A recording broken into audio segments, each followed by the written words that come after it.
से विश्वास कर लो कि अब मेरे जीवन में जो होगा मेरे प्रियाजू के द्वारा किया हुआ विधान परम सुखप्रद होगा, परम मंगलमय होगा। विश्वासी भक्त का जब ये स्वभाव निश्चय हो जाता है कि मेरे प्रभु जो करेंगे वो मंगल करेंगे, तो परिस्थिति बुरी दिखाई दे सकती है, परिस्थिति भयावह दिखाई दे सकती कि अब तो सब गया ऐसा लगेगा, लेकिन वो बहुत बड़े के हाथ में नियंत्रित है परिस्थिति। देखते देखते उस परिस्थिति का परिणाम निश्चिंत, निःशोक और निर्भय कर देने वाला हो जाएगा। भयभीत मत होना।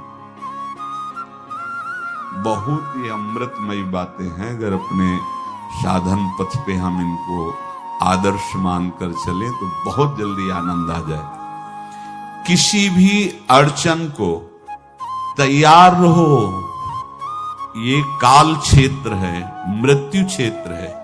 कुछ भी, कभी भी, कहीं भी, कैसे भी, सबके सब मर सकते हो। अभी यही खंबा टूट जाए, बिल्डिंग गिर जाए, सब मर जाओगे। कहां जाओगे? जहां ऐसे सुन रहे हो ना, ऐसे निकुंज में चले। अब हमें किसी भी अड़चन से कोई भय नहीं, किसी भी अड़चन से भय नहीं। आप ये खिलवाड़ मत समझे। किसी भी अर्थ कोई तुम्हें नहीं रोक सकता आप श्री जी से मिलने के लिए। ये आगंतुक भय एक स्वाभाविक होता है। जैसे पूज्य श्री मंगनानंद जी सरकार सेनपुर, बहुत उच्च कोटि के ब्रह्म लीन महापुरुष, तो एक चौकी पर ऐसे बैठे हुए थे और बहुत से ऐसे संतजन परमहंस सब बैठे हुए थे और ब्रह्म चिंतन के विषय में चर्चा चल रही थी।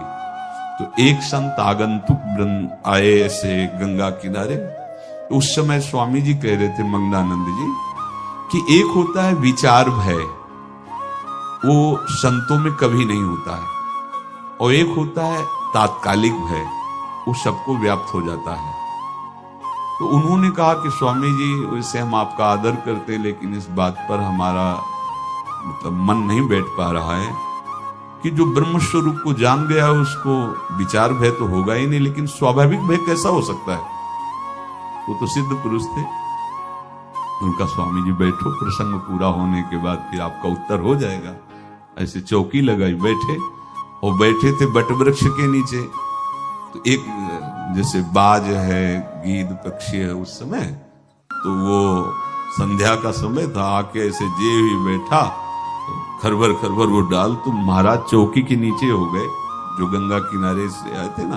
तो कहा स्वामी जी ये विचार भय है या स्वाभाविक भय है, या आपको ब्रह्म चिंतन या ब्रह्म बोध नहीं? तो हंस दिए, बोले उत्तर मिल गया। ये स्वाभाविक, जैसे अभी बंदर चीख दे तो सब घबरा जाओगे ना, विचार भय नहीं है ये आगंतुक स्वाभाविक भय। भय विचार भय कि अब जो है ऐसा होगा, ऐसा हो सकता है, नहीं नहीं, वही प्रसंग चल रहा है। भगवान प्रमाण देते चले जा रहे हैं। देखो, कोई भी भय, कोई भी अड़चन अब तुम्हारा अमंगल नहीं कर सकती, पक्का मान लीजिए, डरो मत। देखो इसमें इसीलिए प्राणों की बाजी लगा के, अब हमारे प्राण नहीं है, हमारे प्राण प्राणनाथ को समर्पित हैं। मेरे प्राणनाथ श्री श्यामा, तो क्यों भय करें? तो हम ये सब कर किसके लिए रहे? श्यामा जी के पास पहुंचने के लिए। श्यामा जी के पास पहुंच गए, हमें श्यामा जी के पास जाना है। ये बिल्कुल छोटी मोटी बातें, अंदर ये जो सांसारिकता है, इसका त्याग करो। आप इस बात को समझो। गुरु गोविंद सिंह, लाखों की समाज बैठी हुई थी। उन्होंने कहा कि अगर तुम आजादी चाहते हो तो तुम्हें अपने प्राण देने पड़ेंगे हमें। खड़ा हो कोई व्यक्ति जो अपने प्राण देना चाहता है, मैं उसे आजादी, आजादी दो प्रकार की, एक प्राकृतिक आजादी और एक दिव्य आजादी, दोनों देने में समर्थ थे गुरु गोविंद सिंह। ये सिखों के आचार्य हैं, बहुत ही अध्यात्म बल और शारीरिक बल से भी पुष्ट। एक खड़े हुए हिम्मत, बोले आ, गड़ासा हाथ में अंदर गए और ऐसा लगा कि उनकी गर्दन उतार दी गई ऐसे रक्त प्रवाह सा नाली से बहा, जो सबको दिखाई दे रहा था। और कोई है?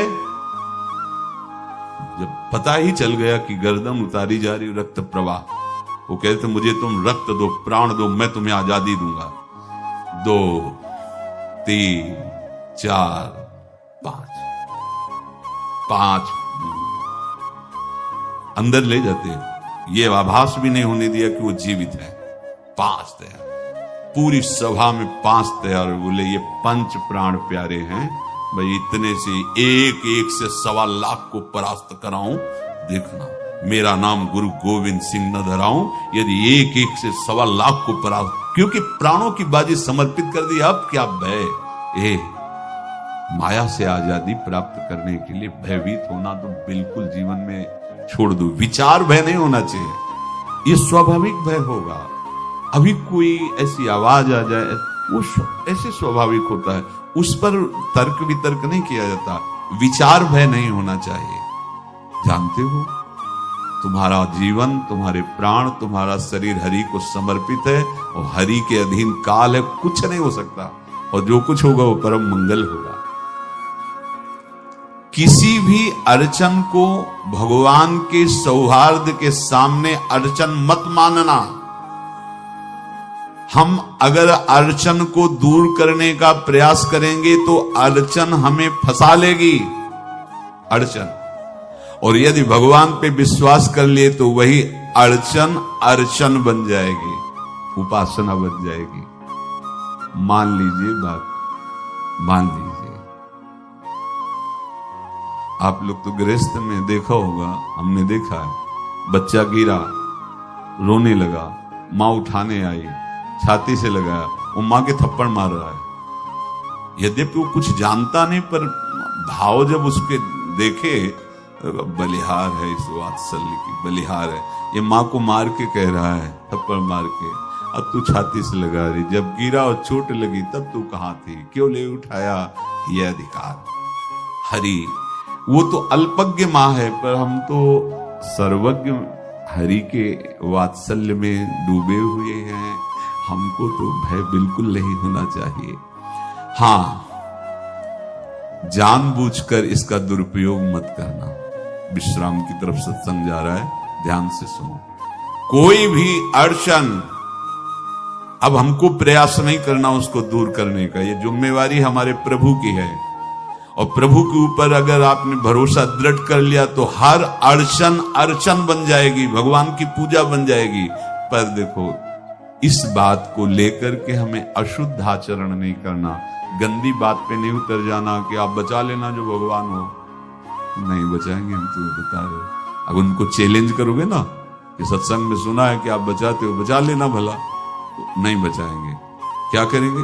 डबल पिटाई करवाएंगे तुम्हारी, क्योंकि सुन के भी तुम मनमानी कर रहे हो ना, और जब पीटोगे फिर रोगे तो फिर बचा लेंगे। ये लीला बिहारी गुरु हैं, बहुत करुणामय है, इनसे उल्टा मत खेलना, नहीं तो अगर ये उल्टा खेलने लगे तो तुम पहचान ही नहीं पाओगे। कह रहे हैं अपने आचरण को जानबूझकर अशुद्ध ना करो, तुम्हारी सारी बुराइयों की जिम्मेवारी हरि ले लेंगे। शब्द पर ध्यान दीजिए, जानबूझकर तुम अपनी बुराइयों का प्रयोग मत करो, तुम्हारे में जो बुराई है वो श्री हरि स्वयं स्वीकार कर लेंगे। वो ठीक है, जैसे आग में मल पड़े या चंदन या लोहा पड़े या लकड़ी, आग सबको अपना रूप दे देती है, ऐसे हर बुराई हरि में जाके परम सद्गुण बन जाती है। हम जितना अपने आप को अच्छा बनाने का प्रयास करेंगे, ये संसारियों के समझ में नहीं आएगा, परमार्थ के पथिकों के लिए बात है, और यही विश्राम हो जाएगा। हम अपने आप को जितना अच्छा और बड़ा बनाने की कोशिश करेंगे, उतना ही हमारा प्रयत्न हमको नीचा गिरा देगा। यदि हम अपने को भगवान के आश्रित कर करके उनके नाम का जप और उनकी आज्ञा पे चले तो इतने अच्छे बन जाओगे, बिस्तरे सब जग विमल कीरति साधु संगति ना टरे। इतने महान बन जाओगे कि विश्व आत्मा भगवान जब हृदय से लगा लिए तो जा पर कृपा राम की हुई, ता पर कृपा करे सब कोई। सुर नर मुनि प्रसन्नताऊ पर, सोई विजयी विनयी गुण सागर, तास सुजस त्रैलोक उजागर। इसलिए सत्संग का मनन करो और ये जीवन व्यर्थ ना जाने पावे, सावधान आप रहो और निर्वाह हमारी लाडली जी करेंगी। और ये जन्म हम सबको लाडली जी की प्राप्ति के लिए मिला है और पक्का पक्का विश्वास करो लाडली जी हमें मिलेंगी, पक्का विश्वास करो, इस पे संशय मत रखना। हम किसी साधन बल से नहीं कह रहे कि तुम्हें लाडली जी मिलेगी, लाडली जी मिलेंगी उनकी कृपा से, उनके दुलार से, उनके आकर्षण से। अब हमारा निश्चय हो गया है कि लाडली जी बोले आपका, हम हमारा मतलब सबका। ये जितने आप सब बैठे हो आपको पता नहीं आपके कितने भाग्य प्रकाशित हो रहे हैं लाडली जी की कृपा से। अगर पता चल जाएगा तो अहंकार आ जाएगा। धैर्य पूर्वक सत्संग का मनन करो और उसे अपने आचरण में उतारो। शेष चर्चा आगे। श्री राधा वल्लभ।